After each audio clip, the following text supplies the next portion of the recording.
The 1998 film The Big Lebowski is a cult classic. This one's beloved by so many people out there, and certainly is a thrilling cinematic experience from beginning to end. So the story of this one, it takes place in 1991. Slacker and avid bowler Jeffrey the Duke Lebowski, he is attacked in his home because it's a case of mistaken identity. And so he learns about the other Jeffrey Lebowski, who is a millionaire. And this millionaire tells the dude that his wife has been kidnapped and he must deliver this ransom in order to save her. And from there, it's one of the best films from the late 1990s. Seriously, there is so much that I like about this one. The acting, the comedic dream sequences, the eccentric characters, the dialogue. Even the music adds another layer of just how great this movie really is.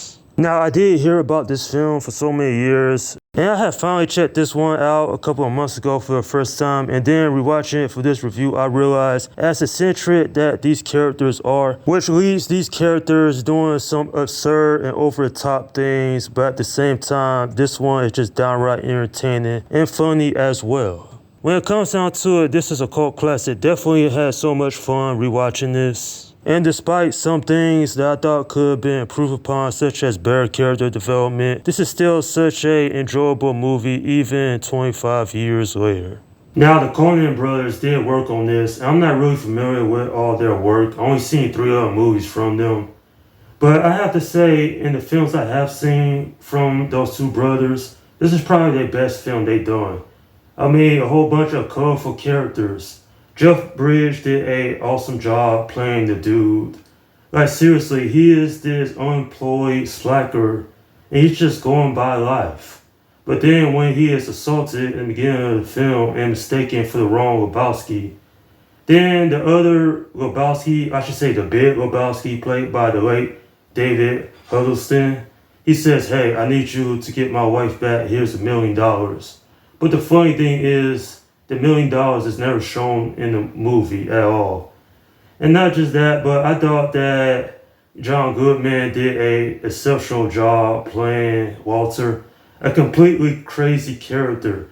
Like for crying out loud, at one point in the film, this is a spoiler warning, but he literally pulls out a gun at a bowling alley just because the other guy had stepped over a line. I was saying to myself, why is the dude friends with that guy? Like, Walter, he adds a little bit of comedy to this film. In fact, there are some moments that are just straight up hilarious. In fact, the chemistry between Jeff Bridges and John Goodman is definitely great. Like, both their characters are completely unorthodox, with Walter being crazy like I mentioned before. And it actually leads to some very entertaining moments throughout this film. Another actor that I thought did a good job was Steve Buscemi. Definitely was an interesting character despite the fact that Walter telling him to shut up all the time, being mean to him. Julianne Moore also did a good job playing Maud Lebowski. A very odd character, but in a good way. She has a very complex look on things in life. And actually there is a subplot between her and the dude, which I thought was very intriguing to say the least. And it was cool seeing Sam Elliott play the stranger. He doesn't have a huge role in this film, but it still would have been nice to see him get a little bit more character development, in my opinion. What I really like about this film, though, is that there are just a few sequences where there's just some interesting art direction, the music playing. Basically, I think that's some of the most interesting parts of this film. And overall, I really didn't have too much to complain about this film. I thought it's pretty good for a movie that came out over 2 decades ago. And certainly this is a film I would highly recommend, because if you haven't seen this one, then definitely check it out, because I believe it is well worth the effort. I'm giving this film an 8 out of 10. Hats off for everybody that worked on this film. They really made this one very memorable. Now, I appreciate that the Coen brothers said they'll never make a sequel because it's not necessary. We seen the dude go on this adventure. We see him find purpose, and a sequel will ruin what he went through in this movie. The legacy of this one speaks for itself, and quite frankly, it's very entertaining as well.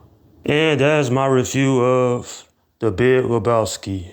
Alright, leave your comments down below in the section and let me know what you think about this movie. Okay, this is Slim Guy 172 saying, peace out.